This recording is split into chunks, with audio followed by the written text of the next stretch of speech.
Now we're live. Now we're live. Okay, here we go. I got special guest Joe, the Butcher Boy Shasky, co-host of the Morning Roast on 95.7 The Game. Joe, you have a busy week already as it is. Thank you for coming on to join me today. How you doing? I'm doing great, Nick, and it's such a small world to see somebody who I literally sat next to in the Candlestick days, and that's why I'm wearing my Candlestick shirt today for you. I literally sat next to you for many, many, many years in those Candlestick days. Our grandparents, your grandfather, my grandfather, sitting next to each other for all those years through Kezar up into Candlestick. It's just kind of a small world, and I'm really proud of what you've been doing. I mean that. You've been kicking some butt and just being yourself, and that's all you can do in life, man. Thank you. I appreciate it. That was my history lesson right there to kind of kick off this episode. Joe's grandfather, my grandfather sat through from Kezar all the way to Candlestick side by side, had season tickets. We're also in the plumbing union together. So Joe and I go way back, and it's a pleasure that we're able to do this with one another. And thank you again for joining me this morning. And coming up, we got a big week. It's Seahawks week. And, I was born in the mid-90s. I didn't get to experience the Cowboys rivalry. This is my rivalry. The Seahawks 49ers rivalry is the rivalry of my lifetime. It's a rivalry I'm extremely passionate about. And this is a big game coming up on Sunday, even though it's only week 4, but it's a big game for both teams. Yeah, Nick, it's interesting that you said that the Seahawks are the biggest rival because, again, you are younger, and I work with a lot of guys who are younger in the studio behind the scenes, and they kind of feel the same way. And I'm like, dude, like for me, it's just not that. Cowboys, everyone. Here's the problem with the Cowboys. Everyone thinks that the Cowboys are their rival. That's the problem. There's about 6 or 7 teams around the country. They are a rival. I go Rams first. SoCal, NoCal. That to me, that's number one. Call. John Robinson, 1980s, Jackie Slater, Eric Dickerson with the goggles, Jimmy Everett, aka Chris Everett. Like that was the team, right? And then obviously, even though they moved to St. Louis, the greatest show on turf kicked our butt. I hated Kurt Warner. If you are about my age, in between 35 and 45, you hate Kurt Warner and you hate the Arizona Cardinals when he went there, but you hated that greatest show on turf, the Rams, because they were in the early 2000s, what the Niners were in the 90s and the 80s in terms of explosive offense. So I got them. I got the New York Giants. New York Giants are an underrated. They are an underrated rival. We've played them a zillion times in the playoffs. It's always for the big cheese. They're always a team that I can't stand. Big Blue. I hate the New York Giants. I'm a big believer in rivalries are forged in the playoffs. So I look at the Seahawks, and even though we play them 2 times a year, to me, it is a manufactured, microwaved rivalry. Russ and Pete, that's the rivalry. Yeah. It's not really with the Seahawks. We don't have generations of 49er fans who hate the Seahawks. If you talk to your parents, you talk to the older people, they hate Russ. They hate Pete because he's a local guy. They don't necessarily hate the Seahawks. They were in the AFC West for a long time. Hasselbeck and Sean Alexander, we stunk. Yep. Like Holmgren, everybody loves Holmgren. Like, let's be real. So, as much as I hate Russ and I hate Pete Carroll, I do believe if you take those variables away, I don't think it's a sustained rivalry. Like, look at the Arizona Cardinals. Is there any real, true hate? Not really. No. Not really. But what's Kurt funny? Warner was there, we hated Cardinals, him. Do they have the Cardinals, they don't even have a rivalry. Like, who would be the Cardinals' biggest rival? Thinking about them, does their organization even have a rivalry? But I hear what you're saying. For me, the Rams, they were in St. Louis, they're back in LA, and just seeing the way you're younger. That not only there though, looking at their fan base and just how when they played in the Coliseum a couple years back, and it's just red everywhere. It's like, where's your fan base at? I want 2 fan bases to clash, and that's why I do like the Seahawks rivalry, because the 12s, they take their football very seriously. And not to say these other teams don't. And then the Giants, the 2011 NFC Championship game where you had the muff kicks from that one hurt. I'll never forget. So I was sitting with my dad in section 36 in the north end zone, and Lawrence Tynes' field goal was coming right towards me. It was just like in slow motion, and I just saw every rotation of the ball just coming in and go across the goalpost. So that's a memory I remember so vividly of the New York Giants. But the Seahawks for me, and from the mid-2000s, the 49ers are always crappy teams. It wasn't until Harbaugh came over, and then the Seahawks won 10 consecutive games in a row up until Nick Mullins beat them in 2018. I was at that game in the rain. You have the 2013 your NFC uncle Championship gave me game. tickets.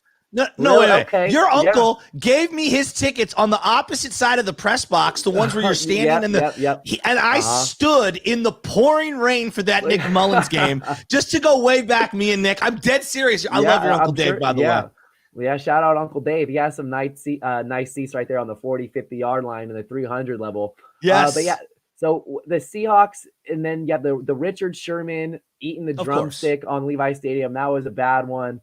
And then the tip pass from Richard Sherman, and then the interception, then the Dre Greenlaw. That was honestly, as a 49er fan, that was one of my favorite moments, not physically being present in the game, just watching it on TV.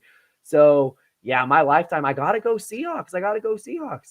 Let me ask you two of them, because we always omit this team, yet we've played them a zillion times in the playoffs, but I don't have the emotions wrapped around it. What's your thoughts on the Vikings? I think it's the second most playoff appearances against the 49ers is the Minnesota Vikings. And I hated them in the 80s because they knocked out Montana and them in 87, but it's just not there for me. And that's a team they play a zillion times, it feels like, and yet we just don't have that same vitriol.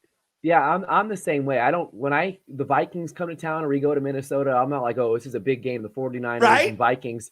One of the memories I have with the Vikings is when Brett Favre beat us on the Hail Mary pass at the end of the game. Greg Lewis pass. The Greg Lewis pass. So Glenn Coffey came into that game for Frank Gore. Yeah. So Vikings. One last one for you, Nick. For me. How about the New Orleans Saints? Because they were in the NFC South, the NFC West, for years. So I hate the Saints. For me, the Saints has gone generation to generation. You got the Dome Patrol. You got obviously Billy Joe Hobart and everything that they've done at the quarterback position. And then you get it kind of re-sparked, even though they left the division. Sean Payton, Greg Williams, you cut the head off the snake. That game's one of the greatest games in Candlestick history. And the fact that we always seem to have these big-time November, December, playoff seeding on the line, Niners, Saints in the Dome. I don't know. I have the Saints as an overall hated team, at least generationally, over the Seahawks. And that seems blasphemous, but when I go into this week, this year, it's the Seahawks game doesn't have the feel it usually does. If I say Saints, I don't know why, man. People kind of get angry because I don't know, you get all those feelings of all those years past. So where do you got the Saints on this rivalry list? I like the Saints rivalry list, and it goes back to Greg Williams and everything that he was talking about prior to the 2011 divisional round game. Just the things that he was saying about, hitting Kendall Hunter in the knees and Michael Crabtree, prima donna, that kind of stuff, that fuels a rivalry right there. When the 49ers did what they did, hands down, best game I've ever seen in person. And I've been to hundreds of games. That game was ridiculous. So I have a story for you. From my seats, opposite of the Lawrence Tynes field goal. It's funny because so now you're in the other end zone. So from it's on the opposite side. I'm still with my dad, section 36, and that window that Alex Smith fit that pass in was so tight. And I'm not looking on the jumbotron right behind me. I'm trying to see it full on across the field. And when I saw him make that decision, I was like, oh my God, that was intercepted. And my heart dropped. And a millisecond later, I just hear the candlestick erupt. Someone behind me who I don't even know, I'm 17, 18 at the time, 16 even, picks me up. I don't even know this guy. Just picks me up from behind. I'm like, what is going on? Then you just know, Vernon Davis caught that. It wasn't intercepted. And it gives me goosebumps just talking about it. And then I see the replay of Vernon Davis catching the ball in between two defenders. One of my favorite memories of all time. Just the way that game. And then I was on TV after the Jimmy Graham touchdown. I had a towel over my head like Cam Newton, freaking out. My eyes are like this. My dad's right next to me. I was like, did Jimmy Graham really just do that? The way that the final couple sequences in that game went down, oh my gosh, it's ridiculous. That Alex Smith bootleg, the Joe Staley block, greatest game I've ever seen. It's the greatest 6 minutes in Alex Smith's career. There's no other way around it. That's the greatest 6 minutes in his career. The Vernon touchdown pass was incredible. The drag route from Vernon to cut upfield and go 60, 70 yards, no one ever brings up. Jimmy Graham scoring a touchdown, not going down. Dante Whitner allowing him to score. The Pierre Thomas hit by Dante Whitner. Niners should have won that game by 3 touchdowns. Don't even get me started. But that's what I'm saying. When I bring up the Saints, even though Drew Brees is no longer there, Sean Payton's still there, there's just something about the Saints that evokes emotion for me, and it's generational. Grandpa hates the Saints. My dad hates the Saints. I hate the Saints. My kids will hate the Saints. I'm not sure the Seahawk thing will be everlasting. We will find out when Russ and Pete leave, because for me, true rivalries, Giants, Dodgers, for example, it's generational. Grandpa, dad, mom, your kids, we all hate the Dodgers, right? You don't even have to say anything. You are learning it from birth. It'd be interesting to see how this rivalry evolves over time. Absolutely. And the reason why I think this specific game, this week 4 matchup between the 49ers and the Seahawks, is so critical as early in the season as it is because the Seahawks have never started a season 1-3 with Russell Wilson. They're 1-2 right now. They have the Los Angeles Rams next week. So if they drop this game and you go and play the Rams next week, their season can be cooked really, really earlier than anybody expected. So this is a huge game for the Seahawks. Looking at it as the 49ers, you had a great chance to go 3-0 last week. Of course, it didn't end up going that way. Jimmy Garoppolo put you in a position at the end of the game. I don't think Kyle Juszczyk should have went down at the 1-yard line. You got to score in that situation. But the 49ers had their chance, as ugly as that game was, to advance to 3-0. And I think this game means a little bit more to the Seahawks, seeing ahead of their schedule, and the 49ers. And the 49ers have to come out ready to go and match their intensity, match their energy. They cannot afford to get off to a slow start, because if they drop this game, you got the Cardinals, who have an MVP candidate in Kyler Murray, who's going to be a perennial MVP candidate, in my opinion. I thought he was last year, up until they kind of sputtered down the stretch a little bit. So this is a big, big game both ways. That means a lot for both teams. The difference between 3-1 and 2-2, and for the Seahawks, 2-2 and 1-3 is huge this time of the year, especially when you're in this NFC West where every team is loaded and has so much potential. It feels like an inflection point right now for multiple teams. Like, this is the fork in the road situation. I just, something's wrong with the Niners right now. There is so much chatter all over the board. First off, I'm fatigued by the all 22 breakdowns. Everybody in the all 22 breakdowns, I'm just over it. Like, the amount of people that are breaking down film who have never taken a snap in their life. And I'm not saying that's a prerequisite to understand what you're watching, but at some point, you got to watch in real time without 7,000 breakdowns in slow-mo and just get a feel for what's going on. And you got to have a feel within the fabric of the game. You can't just isolate these plays. Something's off with the Niners. That's the only way I can put it. It's something is off. All the chatter when it comes to the coaches, the players, who they didn't acquire, who they did acquire, the whole situation with the quarterback, Jimmy Garoppolo, the head coach never taking any accountability, the quarterback in waiting, the defense with these huge injuries in the secondary, the offense with the running backs having these massive injuries. Something's going on right now. This game feels like a pivotal inflection point, not just for the Seahawks. Forget them. The Niners. This could get ugly quick, or they could right the ship and galvanize themselves. Either can happen. And to me, like, they just have to win. It doesn't matter what it looks like. It doesn't matter how many yards they throw for, how many yards they run for, how many yards they give up. These games against Seattle are wacky and weird. We see it all the time. Just find a way to win. I got a really bad feeling about this one. Russ is an absolute superstar. He's one of the few quarterbacks in my lifetime, Brett Favre being another one. The longer they hold on to the ball, the more I am convinced they're going to do something horrific to our defense. He holds it, scrambles, moves. And I'm like, the longer he can keep this play going, he's going to find someone downfield.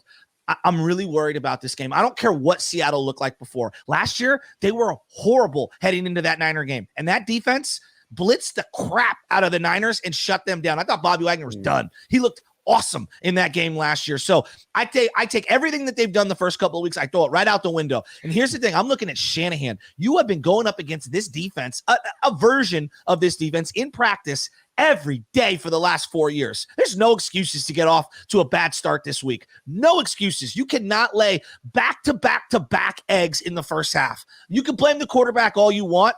Dial up some plays, doggy. Like, you're supposed to be the greatest offensive mind in the world. Dial up some plays. Get your guy going. Embrace him a little. I think he's flawed. He's not perfect. But Jesus Christ, make do with it. You got a bunch of lemons. Make some lemon meringue pie. There's a lot to dissect right there for the most part, and I agree with everything that you said. What's going on with the 49ers right now raises an eyebrow. It does. It just doesn't seem right. And as time goes on, not to beat a dead horse, but just looking at the dynamics of the situation with Kyle Shanahan and Jimmy Garoppolo, and when he's choosing to utilize Trey Lance, it didn't make any sense to me that as Garoppolo is moving the chains, the offense is picking up chunk yardage. In the Lions game, week 1, here comes Trey Lance now when the ball is moving just fine. Then he caps off the drive with a touchdown. His zone reads were going nowhere. The read option play was going nowhere. Then week 2, week 3, the last couple weeks when Jimmy Garoppolo's visibly gotten off to slow starts.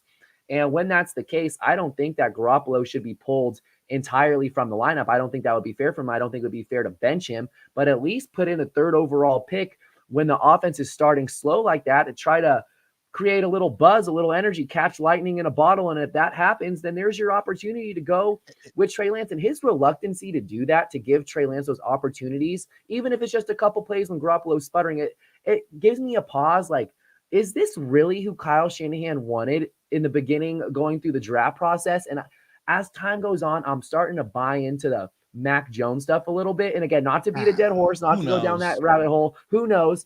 Who knows? But yeah, everything that you're talking about, something just seems off. It seems Nick, off. let me ask you a question. Fishy. I'm with you with Shanahan. He has his flaws. He lacks accountability. And there was times in last year, again, week 1 against the Cardinals, Jimmy Garoppolo, when he struggles, I just don't get why Shanahan doesn't do more to cater towards Garoppolo. And people say that he goes towards Garoppolo's limitations all the time. Just get him in some dink and dunks early on. Let him find his rhythm. Let him start the game 2 for 2, 3 for 3 with 2 passes to Trey Sermon or a little screen pass to George Kittle just to get him going. And I think that's what a lot of people don't understand is Garoppolo always gets all blame because, he's always hurt and they don't feel like he's the pony quarterback in the NFL, the unicorn that can do all the pretty things that Trey Lance can potentially do. And he just gets so much of the blame, which is unfair to me. And really, I'm just the type of guy when situations like this, you always got to look to the head honcho, the guy in charge. Yeah. Why aren't you doing more to help your team out? For an offensive genius, I'm sure you've seen the rant that I went on the other day. You punt for your team's finally moving the ball against the Packers. And you punt. It's like, yeah. So I have my frustrations with Kyle Shanahan. I have my concerns, his personnel decisions. You're right. This is a huge game in the sense that a lot of this buzz and the narratives going around right now, the whispers will go away if you beat the Seahawks. But if they don't, oh man, where is this going to go? So I struggle with a lot of things when it comes to how people talk about football in general, coaches in general, basketball coaches in general. Nick, you've coached, you've played at many levels, right? As have I. We talk about players and strengths and weaknesses. We never talk about coaches and their strengths and weaknesses. No one is perfect. Bill Belichick, greatest coach of all time, can't draft a wide receiver to save his life. I mean, just can't do it. Just cannot do it. Mike Holmgren, when he was given carte blanche on personnel decisions, he wasn't a good personnel guy. He was great at teaching and you get the guy for me and I'll coach him up and I'll make the best of it, and he did that. Kyle Shanahan is brilliant on the whiteboard. Brilliant. Everyone agrees. He's brilliant. This is where he struggles. The relationships. And this is something that we crushed Jim Harbaugh for. But his was the relationship with the owner. I'll give Harbaugh credit. Harbaugh cannot whiteboard it up. Greg Roman, he drove me nuts with some of this stuff. Hey, Kaepernick, first play of the game, 7-step drop, rifle it 22 yards down the field and try to hit a draped over receiver and get yourself going. Like, nah, man, can we like ease him into this thing like a little Greggy? Like, but Jim Harbaugh did something that I think Kyle Shanahan has never done. He wrapped both arms around a flawed quarterback named Alex Smith, and he empowered him. Every day, he'd put his arms around him and say, "You're my guy," and he'd boost him up, knowing that he wasn't his guy. But everybody thought that, wow, look at Harbaugh firing him up. Now, again, Harbaugh's flawed, but I'm saying that is one skill he does so much better than Kyle Shanahan. Kyle, it's their fault. This guy's limited. Can't do this. Dog, you got what you got. Make the best of it. Be the MacGyver. Like, find a way to figure out. We know you don't love him. But you're stuck with him right now. And that's where I struggle with Kyle Shanahan. He gets so on off when it comes to the quarterback. It's at his own detriment. You're literally hurting yourself here. 4th down situation is a great example. Do you have any feel for the game? Your defense was getting no stops. You're down big. You're literally going to give them 30 yards of field position. Go for it. The numbers say go for it. The feels say go for it. What are you doing? Like, I don't understand what we're doing here. And your thing on Trey Lance, this is the thing that I can't wrap my arms around. Guys, if you like Trey, just frickin' play him. Just frickin' play him a little, okay? It's okay. You love Mohamed Sanu. You have no problem playing him. Nobody thinks Mohamed Sanu is going to break away and make plays. Just play the guy. Like, I don't understand what we're doing here. Phil Simms was not a perfect quarterback, okay? And I think Phil is better than Jimmy Garoppolo, but he was not a perfect quarterback. Bill Parcells didn't ask him to be perfect. He asked him to be the best version of Phil Simms. Have we really asked Jimmy Garoppolo to be the best version of Jimmy Garoppolo? I think at times, yes, but the majority of it, no. And that's the problem. I don't think Kyle learned anything during the last couple of years with what he did alienating Jimmy Garoppolo. And that worries me for what's going to happen next with Trey Lance, because it's about relationships. Sean Payton clearly has good relationships with his quarterbacks, doesn't he? Sean McVay, even though he couldn't stand Goff at the end, still had a pretty damn good relationship with him. People were shocked that they moved off of him. So Kyle needs to learn how to build up the relationship and then feel for the game, doggy. Pay attention. Well, we were 2 plays ahead, 4th and 1. What? Then call a timeout because you didn't burn any at the end of the game. Figure it out and go for it. Grow a pair. Yeah. Oh, I love what you said about Jim Harbaugh. It drives me nuts. I love the tangent because I feel very similar to you do in the sense I don't like how Kyle Shanahan presents himself to the media, to his players. It's never him. He's very, just blah. Like he's just up there, just straight faced, doesn't have much of a personality. And I do think that matters to people. And it's a great reference what you use with Jim Harbaugh and Alex Smith. Jim Harbaugh's trying to hype up Alex Smith before game days. When have we ever seen Kyle Shanahan physically embrace his players? Not that that's the end all be all of being able to sustain and build relationships, but really, when is Kyle Shanahan ever doing that kind of stuff? And Nick, we're humans. We're humans. People, I know. It's so bizarre to me. And even it just seems in so many of his press conferences, he's like, yeah, people can get better. He doesn't give out a lot of praise. Like he's he's like the dad that, people grow up in some homes where you can never do enough to please the old man. And that's kind of what it feels like to me with Kyle Shanahan. Like no one's ever going to do enough for him to be like, oh, I'm so proud of you, to get those words. I'm proud of you. It's never going to come out of Kyle Shanahan's mouth unless, who knows, maybe he'll take a Super Bowl. I'm worried about Kyle Shanahan and the way that his relationships will kind of evolve and change. I'm worried about his relationship with Trey Lance. He's not a fostering person. He doesn't strike me as someone. You have to be a teacher. Person. And I don't. You care have what to be level, a teacher. And so many people have this mindset of, well, these are professionals. I think coaches of all levels need to embrace their players and try to build them up instead of try to break them down and point out every single flaw and things that they can improve on, even at the professional level. Because at the end of the day, we're humans, we're people, and people want to know that you have their back, that they're supported, that they feel comfortable. And I like how you also touched on Jimmy Garoppolo just being the best version of Jimmy Garoppolo. And this is another one of my frustrations. Jimmy Garoppolo is going to perform like Jimmy Garoppolo. Some days he'll look great. Some days he'll look like a bottom tier quarterback in the NFL. That's what I expect. The variance is wide. The one thing I've learned about Jimmy Garoppolo, his most consistent trait is that he's inconsistent. Like he's up and down. That I think that's just the best way to explain it. And I don't get up in arms as much as I want to see him perform better when he's missing passes, throwing ahead of wide open receivers. There was a couple opportunities the last couple weeks to convert third downs where he just straight up missed guys. And at the end of the day, I'm like, NFL starting quarterback should make this throw, but I know it's Jimmy Garoppolo who's starting right now, and this is going to happen from time to time. And that's why I give him more slack than Kyle Shanahan, because Kyle Shanahan is the offensive genius. He's the best offensive mind in the game. We don't look at him in the same light as Jimmy Garoppolo, where this is a guy that's like his career as NFL starting quarterback's teetering back and forth. This is a guy that's looked at the highest light. If you're looked at in the highest light, you need to come through. You need to step it up. I could care less if this quarterback, who we've seen for 3 years now, from time to time, his play fluctuates. It fluctuates. We know what we're getting from Jimmy Garoppolo. We know what we're getting. But if he's not self-proclaimed offensive genius. That's more of the local media and the national the media. narrative. Oh, Kyle Shanahan, the narrative. Exactly, the narrative. So I hope Kyle Shanahan to a higher standard, because he's the one that gets all the praise and everybody thinks is so high and mighty. So I don't worry about Jimmy Garoppolo in that sense. And he has no idea how to utilize the 2 quarterback system. We thought we might see it after the end of the Raider game. I'd like to honestly see it a little bit more just to keep defenses on their toes, because we see what Trey Lance can do when he comes into the games. And big game coming up. Nick, let me ask you directly. I think Kyle is a really, really good coach. I don't think he's perfect, but I think he's a really, really, really good coach. What would Jimmy Garoppolo look like with Sean Payton? I think he would look similar, though. I don't think there's too big of a fall off. Yeah. So, but I'm trying to give Kyle Shanahan credit here. I'm not trying to rip him. I'm saying that what I'm saying is I do think he's done a really good job with Jimmy Garoppolo. They've surrounded him with weapons. To your point, Jimmy Garoppolo just kind of is an inconsistent player. I mean, he does some really, really good things, and then he does some things where you're like, what are you looking at? How do you make that throw at that spot in the field, just floating it into the abyss, right? But that's what the mid-tier quarterbacks do. They can elevate themselves into that upper third, or they can play themselves right back into that bottom third. Throw to throw, literally throw to throw. And I think it makes it extremely difficult for the head coach, which to me would signify I would even more try to get to that emotional connection and get the relationship going with Jimmy Garoppolo. I never, ever, ever hear Kyle Shanahan, well, Jimmy was really feeling this particular play in this spot.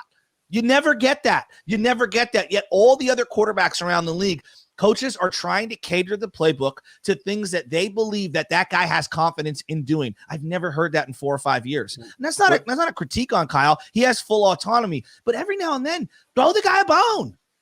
Yeah. And what's Jimmy's favorite play? Who knows? So the quarterback sneak on 4th and 1, maybe. Then go to it on 4th and 1, even if it's a 4th and long one. Exactly. With Kyle Shanahan, as much as I criticize him and am critical of some of his decisions, I don't think there's a better head coach for the 49ers. No, I agree with that. I think that gets lost a lot of the time where when people criticize Kyle Shanahan, there's a certain portion of the fan base that think high and mighty of Kyle Shanahan. Well, who else are you going to file Kyle Shanahan and get who in? I don't want to see Kyle Shanahan fired. I don't want to see that. I want him to continue to grow as a member of the San Francisco 49ers. If the 49ers ever fired Kyle Shanahan, you know how quickly he'd get snatched up. Oh, I know. He'd be the next head coach of whatever team in the next 2 hours, give him. So I don't want to see Kyle Shanahan replaced. There's just areas that I like to see him grow in. And as time goes on, this is year 5. Maybe this is just the Kyle Shanahan that we're going to have to deal with. Where the same way we talk about Jimmy Garoppolo, how he's going to miss these throws. Well, Kyle Shanahan's always going to do this in certain situations. You just got to. But Nick, no, he needs to grow. Nick, he needs to grow. Like Andy Reid is a better coach today than he was in his late 40s. Would you agree? Yes. Okay. Is Sean Payton a better offensive mind today than he was 12 years ago? Yep. Okay. So we're going to give it time. It's going to have its opportunity to play itself out. The thing with Kyle, though, is he does need to grow. And I do believe that at some level, he's very insular. It's his handpicked guys. Everybody comes from within him and his father's tree. I would like to see him inject some outside points of view into the situation over time. Oh, we lost Joe.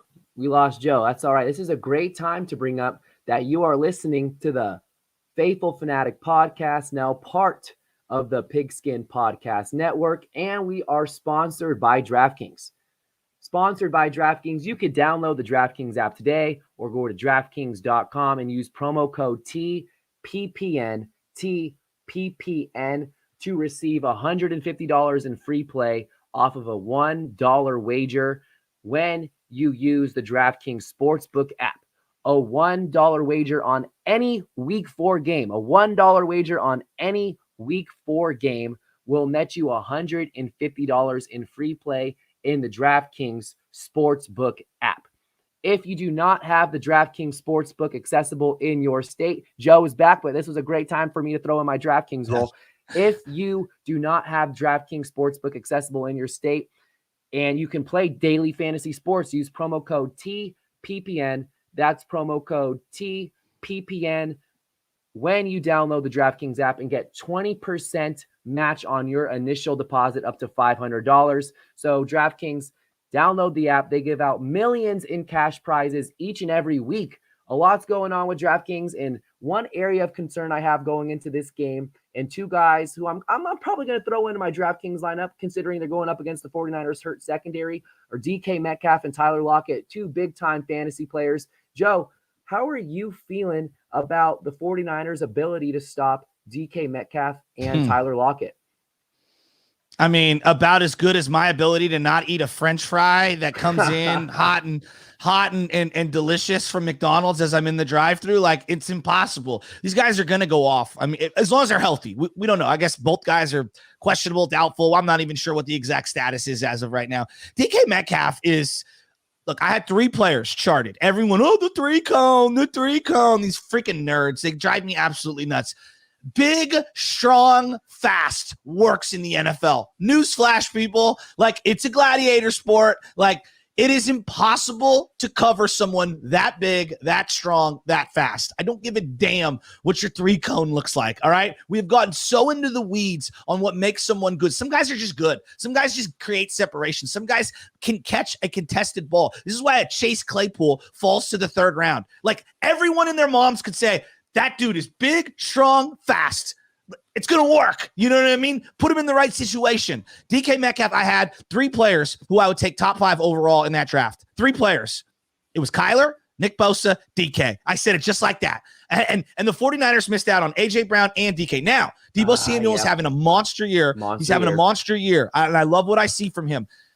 DK Metcalf has a chance to go to the Hall of Fame. He set the record for rookie yards in a playoff game in Philadelphia. He's an absolute monster. Now, if Russ leaves him, is he the same player? Absolutely not. You've got to be in the right circumstance, the right situation. He looks like he is going to be a perennial 1,400-yard receiver every single year, and he's impossible to guard. Last year, Mosley was trying to guard him, and like, give me a break. I mean, come on, get out of here. Get out of here with that. And Tyler Lockett, this guy is a dynamic down-the-field playmaker who's always wide open. Separation, speed, the ability to make the acrobatic catches in tight windows. These are 2 great wide receivers. Yes, Russ is a big part of that because he throws maybe the best deep ball I've ever seen in my life. I'm petrified. I'm petrified of these 2 guys. We can't even tackle DK, let alone cover him. So DK Metcalf is someone you're going to want to consider to get in your DraftKings daily fantasy lineup. Use promo code TPPN when you download the DraftKings app today. DraftKings, the official sports book, an official sports betting partner of the NFL, must be 21 years or older, New Jersey, Indiana, or Pennsylvania only. New customers only. Minimum $5 deposit and $1 wager required. 1 per customer. Restrictions apply. See DraftKings.com/sportsbook for details. Gambling problem? Call 1-800-GAMBLER or in Indiana, 1-800-9-WITH-IT. So that's the DraftKings promo right there. Promo code TPPN. I'm excited for this game on Sunday for many reasons. I think the offense is going to be a high-scoring game, and everybody loves a high-scoring shootout-type football game. Hopefully it doesn't have to come for that if the 49ers defense can kind of hold their own. But looking at the numbers, the Seahawks give up more yards than any other team in football. The 7th most passing yards, the 3rd most rushing yards. The 49ers should be able to move the ball. Kyle Shanahan, Mr. Offensive Genius, your team should be able to move the ball. And it was funny. I was going over the media capsule before we met this morning, and they highlighted that the 49ers lead the NFL with 24 points scored within the final 2 minutes of the first half. And I was like, well, really, over the last couple weeks, that's been the only time you guys have scored. So you can't really wake up at the 2-minute drill. You got to get off to a faster start this week. Sense of urgency. Sense of urgency. Yes. That's the word. They were walking the ball up to the line with 10 minutes to go. I was screaming from my seats, Jimmy, let's go. Let's go. Get this going. You're only going to have 1 or 2 more possessions in this game. They have no sense of urgency. This is why I want to go no huddle. I mean, Nick, I'm not saying you go exclusive no huddle, but maybe start the game with a couple of quick no huddle situations. Just get Jimmy going and get the blood flowing. And keep them on their toes. What was so surprising to me last week against the Packers was the way the Packers dominated the point of attack in the trenches on both sides of the ball. Clark. Despite they were missing Zadarius Smith, who ever since he left Baltimore and signed with the Packers, made it to back-to-back Pro Bowls, to back-to-back double-digit sack seasons. They were missing Bakhtiari. They were missing Elgton Jenkins. And the 49ers looked like the team that were missing guys in the trenches when that wasn't the reality. So I'm not too confident, regardless of who the defense is, that this team is just going to be able to take care of business, but they need to prove it. They need to go out there and show it on Sunday. And again, Kyle Shanahan, the offensive genius, it starts with you and your play calling. I like the idea of a no huddle, keep the Seattle defense on their toes. They're already not good to begin with. And let me just ask you something, because do you think Trey Lance should be on the field more? Do you like just keeping it Garoppolo, or do you think that he should see some more time? Even if he's not taking over, should he be in the game more? I'm going to give you a basketball analogy here. Zach Randolph is your prototype power forward. Throw it to him in the block, and he's going to try to give you the baby hook 45% shot, right? Like that's what his game was. Would I ask Zach Randolph to stretch it out to the corner 3 and try to knock down shots from there? No. Yeah, exactly. Because you know the personnel. Trey Sermon played in a gun run situation in Oklahoma and in Ohio State. Yet you're going to have this guy go into the I formation with a traditional fullback and try to use the vision with a fullback in front of him. That is a delicate sequence and a thing to learn on the fly in your very first game. Now I totally understand why he got to the 3rd spot on the depth chart, because it doesn't fit with what Jimmy Garoppolo wants to do. But if you want to get the most out of Trey Sermon, throw Trey Lance out there and run a couple gun runs just to open things up a little. Clearly, Trey Sermon is tentative in those offset eyes, those I formation, what I call the traditional sets with fullback, tight end out there. He seemed to be like, just like a step slow. And also they were getting crushed on the O-line. Go into the gun run. All right. Put Trey Lance out there. I'm not even saying make Trey keep it. Just make them honor the quarterback running. So like that is something that's a very simple, easy one play where Trey gets 4 or 5 yards. It opens things up for the Trey Lance pullback. And now he can go to the opposite side. Like to me, utilizing the personnel that you have right now, that is as important as whatever play call that you're coming up with. Like it drives me absolutely bonkers. George Kittle. If I hear another person, George Kittle's the greatest inline blocker. I'm paying him $25 million, goddammit, to catch passes down the field. Have you seen Travis Kelce? Have you seen Darren Waller? These guys get force-fed the ball. Did you see the final drive when the game was on the line, when it was nut-cutting time? Like Tom Brady, Tom was like, Gronk, I'm going to you. We're in Kansas City. It's the AFC Championship game. The whole stadium knows I'm going to you. And he comes up, makes plays. 3rd down, game on the line. I'm going to George Kittle. And Jimmy Garoppolo threw the best ball he's thrown all year. And George Kittle, yards after the catch, goes flying down the field. How is this guy not prioritized 4, 5, 6 times a quarter? It drives me insane. No one is here saying, like, you know what? I need Mohamed Sanu to get the same amount of targets as my first-round wide receiver, Brandon Ayuk. What planet are we from? What happened to Trent Sherfield? You talked about him all training camp. You hyped him up, and then the guy's on a milk carton running special teams. What the hell are we doing? That's another thing that's maddening to me, the utilization of the skill position players. Why is George Kittle not getting the ball more? He was targeted 8-9 times going into the Packers game, only had 8 catches on the year, 4 catches in each game, I want to say, or whatever the numbers were. He was not getting targeted. I think he had 9 targets and 8 receptions. And all of his targets were behind the line of scrimmage in the Eagles game for the most part. Very rarely was he ever getting the ball downfield. And I was on with Mike Schumann, former 49ers Super Bowl champion, on ABC7 sports anchor. And we were talking about what the Packers had to do to kind of stay in this game, because on paper last week, even though it was Aaron Rodgers, one of the best quarterbacks going up against Jimmy Garoppolo, I thought the 49ers were heavily favored on paper in that game. And there was a reason why they were 3-point favorites. But I said, this is going to be a Devontae Adams game. You have to force feed your best players. And that is something you have to do early. It's something you have to do often just to get them in a rhythm too. I don't want to see George Kittle's first catch come halfway through the second quarter. Get him involved early. And what about Kyle Juszczyk? Kyle Juszczyk is paid more money than any other fullback in NFL history because he does way more than any other fullback in NFL history. Last week, he lined up in the slot. He lined up out wide. Exactly. And what happens when Kyle Juszczyk gets a heavy dose of touches last week? Every time he touches the ball, something good happens. Yeah, every time he touches the ball, something good happens. So whose he's a great blocker. Does that rest on? Great blocker and shotgun. Jimmy Garoppolo. Exactly. That does not fall on Jimmy Garoppolo. Falls on offense is Kyle Shanahan to get his guys that he's paying all this money for. Utilize your biggest mismatches, whatever gives the defense the greatest disadvantage, exploit it. It should not take so long for guys like Juszczyk and Kittle to get the ball. Nick, at the end of the day, the running back situation is alarming, right? There's no doubt about it. But when you tell me anyone can run back there, that's what the Shanahans do. They can get anyone to run back there. That's clearly not the case, right? Can we all agree that's not the case? Absolutely. Can you get a goddamn bell cow? I mean, Jesus criminy. Like, I get it. You think that you could churn out and get anyone back there to do it.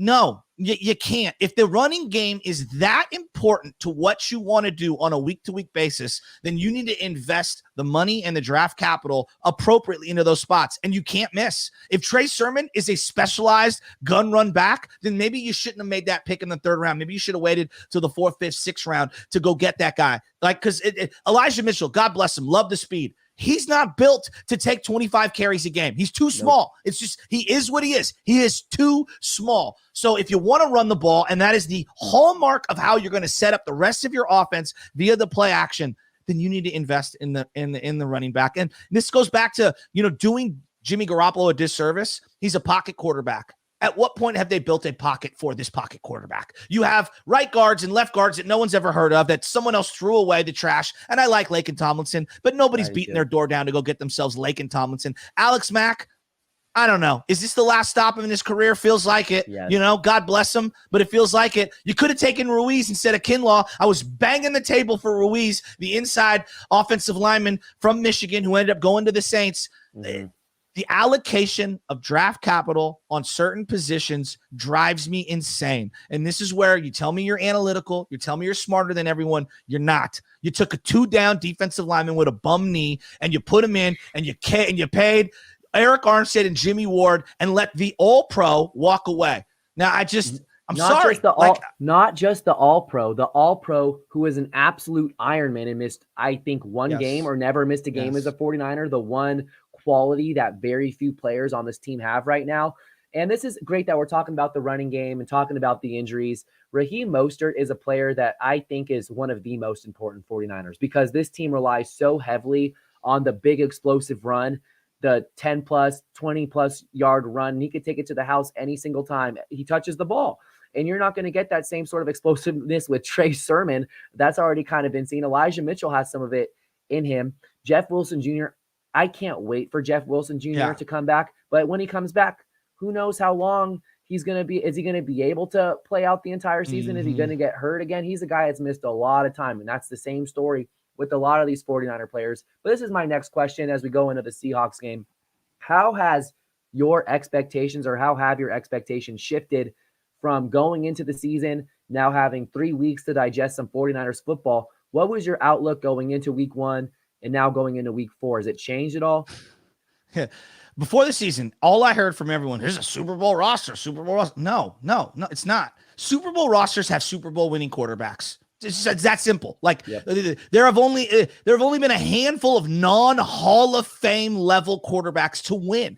That's the outlier. To win a Super Bowl with a non-Hall of Fame, non-Pro Bowl caliber player is an outlier. Can it happen? Of course it can happen. No one is saying it can't. But to be Super Bowl contender year in, year out, just look at who we're picking. It's the Mahomeses. It's the Bradys. It's the Russes, even though that team is super flawed. Those are the great erasers in the game. Too much has to go right when you have what I would call the game manager quarterback. You can win. You could stabilize your franchise and elevate it and be a winning team. No one looks at Minnesota as a champion.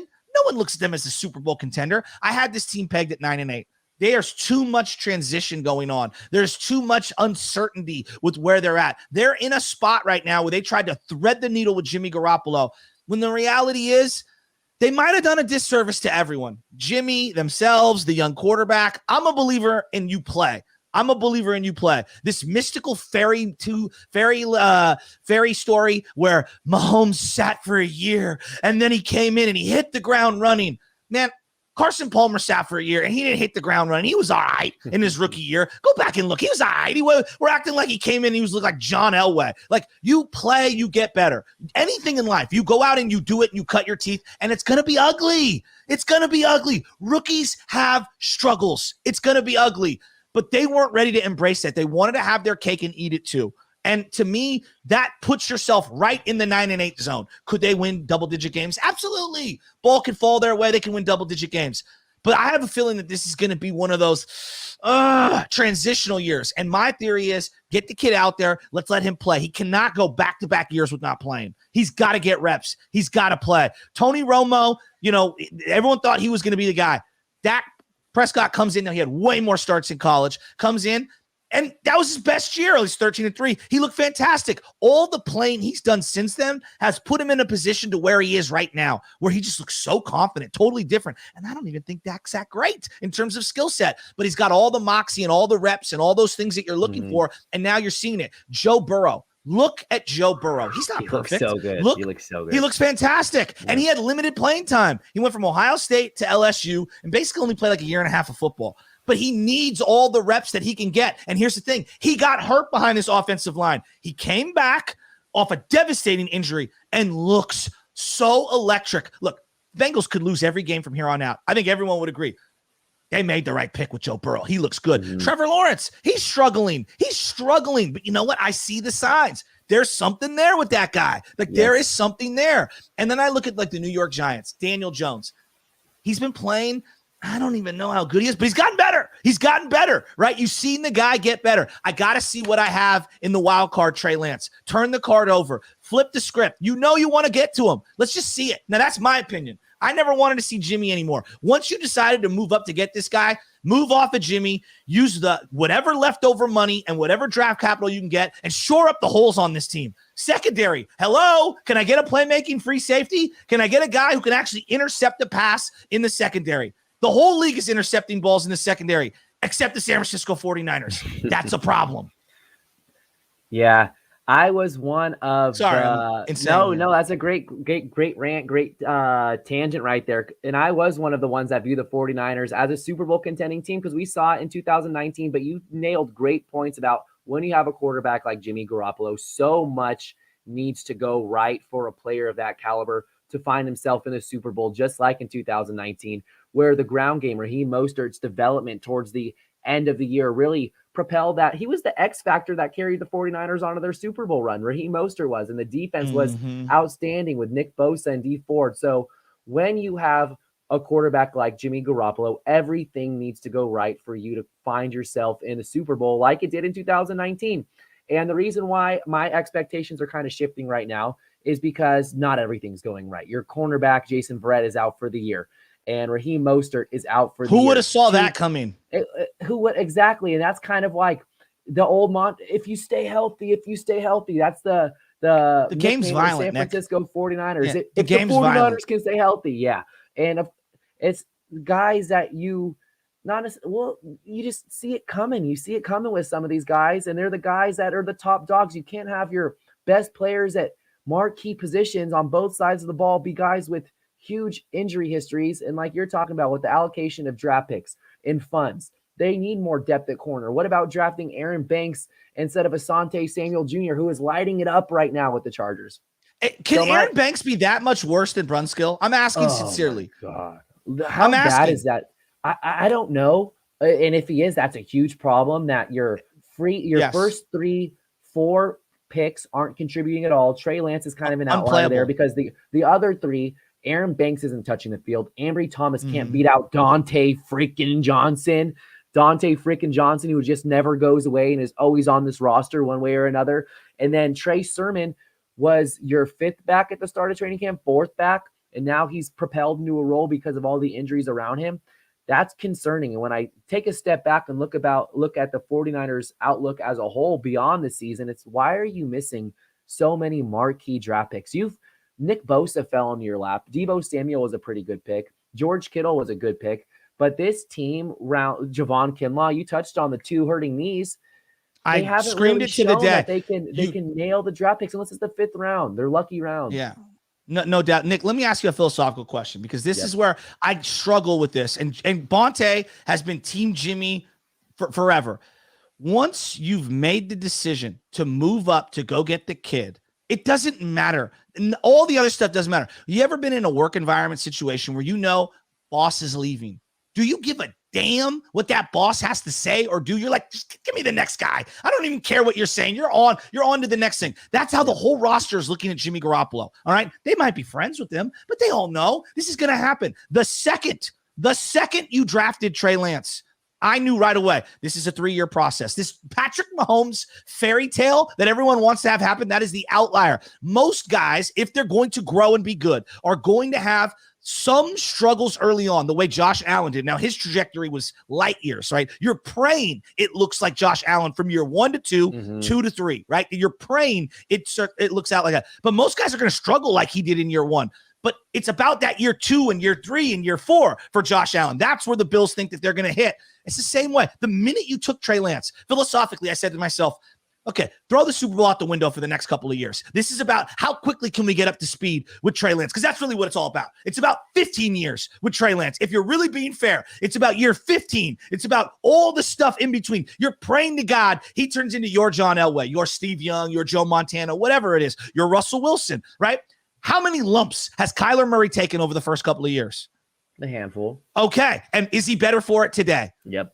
Absolutely. So, and there's another guy, took very limited plays in college because he sat behind 2 very, very good quarterbacks, and he has an opportunity he needed to play. They knew we're going to take some lumps here in the first couple of years, but by year 3, which is right now for Kyler Murray, he's hitting his stride. Mm-hmm. That's the way I viewed the Trey Lance thing. And so I understand everyone, Mahomes. Dog, that is the freaking outlier. And I can make an argument. Are we sure they shouldn't have played Mahomes instead of Alex Smith that first year? Are we 100% sure? We knew what Alex was. He's a pumpkin. I could have had Cinderella. Who knows? Who knows what he would have looked like? So the minute you made that trade, to me, philosophically, the organization should have said, all right, look, I know the kid's going to struggle. Guys, this is what we're doing. We're all in on this kid. Like, this is a billions and billions of dollar corporation. We're going in on a 20-year-old. I know. It's tough. We're going to do everything we can to set this kid up for success. Year 1's going to be a grind. But by year 2, year 3, year 4, we are going to turn ourselves into Microsoft, into Google, which is what the rest of the NFL quarterbacks who are balling are. Right now, we're the rotary phone. And I love the rotary phone. You can make a phone call, but God damn it, I want the iPhone that can do everything. Mm-hmm. And that's what I'm hoping Trey Lance will be. Not in year 1, 2, 3, 4, 5, 6, 7, 8. So that's where my thought process was. This is not a Super Bowl contender, Nick. That's the way I thought of it the whole way. That's a good point, because I did not think of it that way, but everything you laid out makes sense. I have a couple of rebuttals here. One, I want to hear it. Looking at Kyler Murray and the Cardinals, they were drafting Kyler Murray because they were a god-awful team. Same with the Bills, drafting Josh Allen. They were up that high because they were a god-awful team. Where the 49ers drafted Trey Lance, who knows what the team would have accomplished coming off their Super Bowl appearance last year if they didn't get hurt, because I do think that's why they struggled so much, was because of all the injuries. I'll take that to the grave. I truly believe that if Garoppolo and Nick Bosa stay healthy, that's a playoff team. They get in as the 7th seed, even over the Chicago Bears. So I think I was a part of the group that wanted to, have my cake and eat it too, because here's Jimmy Garoppolo.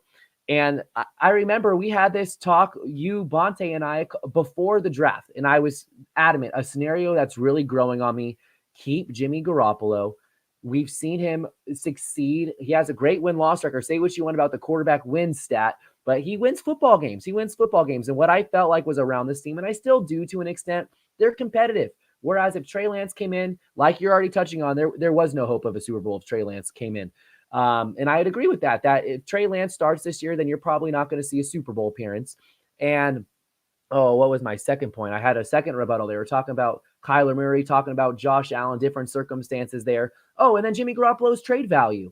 If Jimmy Garoppolo has a 2019-like season, this is what I was saying before the year, maybe you trade him to a Washington football team, a team that's picking in the late teens to the early 20s. So having Garoppolo play this one final year, you gave up 3 first-round picks, 2 future first-round picks for Trey Lance. Now maybe you get one of those first-round picks back, or at least a high second-round pick, mid-second-round pick for Garoppolo to help out Lance in the long haul. But you're right. Maybe the best way to go about this from the jump would have been to just rip off the Band-Aid. And there was times that's definitely crossed my mind, even before trading up to 3rd overall pick. Like towards the end of last season, I was like, just rip off this Band-Aid with Jimmy Garoppolo. Just get it over with. Clearly, this is not the quarterback of the future. Just get a quarterback of the future and roll with it.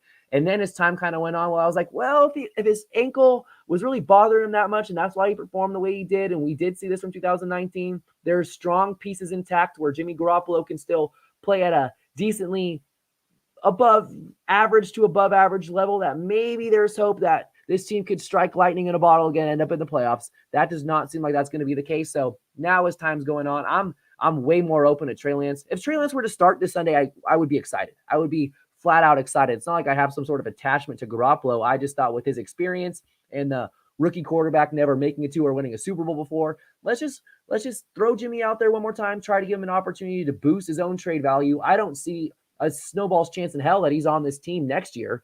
So just get what you can, squeeze whatever's left out of him, try to get that trade value up so you can help out Trey Lance down the road. But I still think that this team can approach 10 wins this year with Trey Lance if he were to come in this week against the Seahawks or after the bye week and play the Colts. I don't know.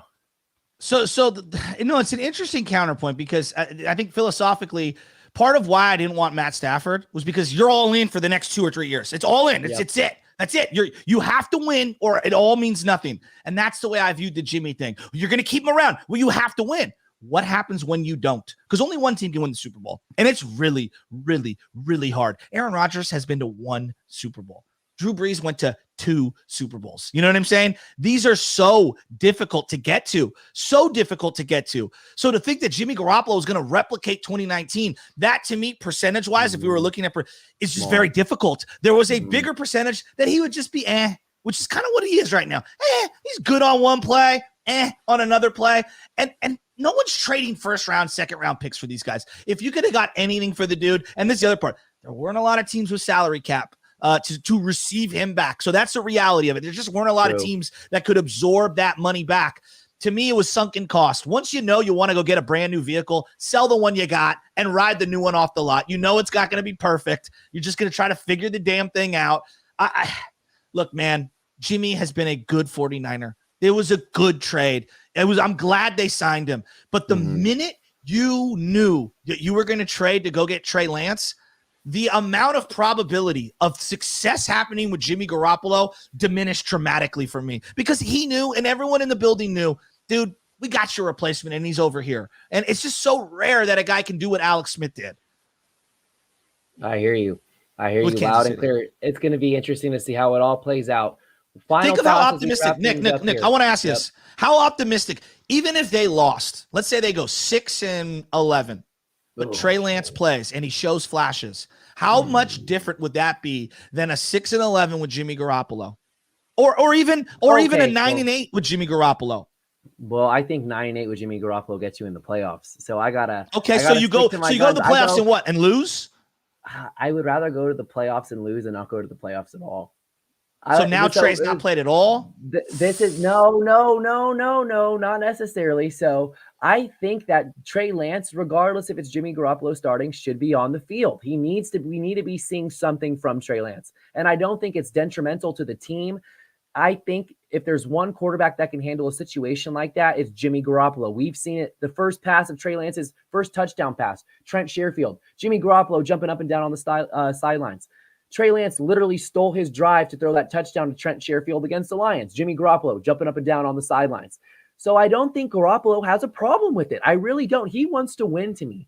And I would rather just get into the dance and see if this team can make some noise because they have the pass rush. They have the premium positions to go on a run. I do think that outside of the quarterback position, but who knows? I don't think Trey Lance needs to start right this very second. I would love to see more of him.